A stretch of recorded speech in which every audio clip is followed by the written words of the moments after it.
अंधकार जगत में ज्योति उदाइल, निराशन के जीवन में खुशहाली छाइल।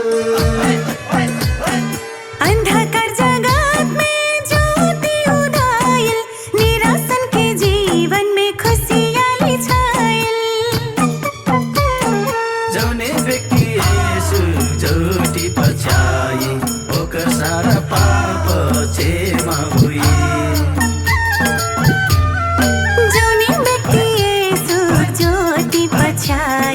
ओकर सारा पाप क्षमा हुई। हमार पाप के दागे मेटैन, हमार मान यीशु हेटा।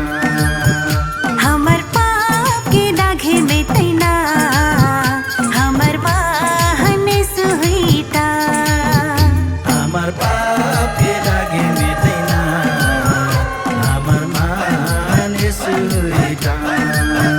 हमर पाप के दागे मेटैन, हमर मान यीशु हेटा।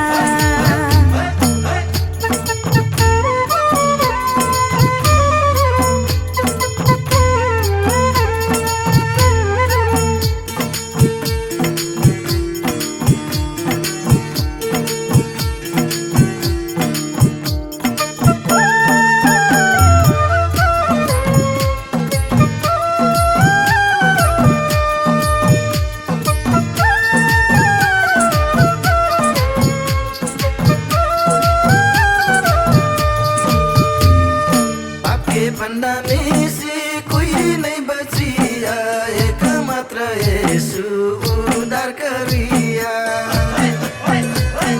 पाप के फंदा में से कोई नहीं बचिया, एक मात्र यीशु उद्धार करिया। हाथ पकड़ी के निकारी ननला, देखैला आपन सच्चा प्रेम।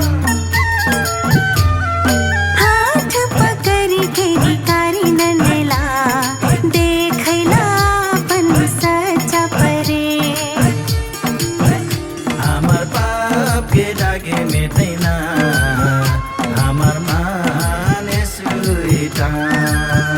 हमर पाप के दागे मेटैन, हमर मान यीशु हेटा। हमार पाप के दागे मेटैन, हमार मान यीशु हेटा। हमर पाप के दागे मेटैन, हमर मान यीशु हेटा।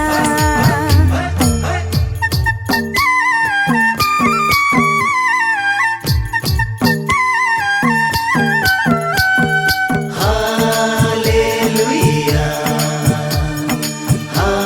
Hallelujah, hallelujah, hallelujah.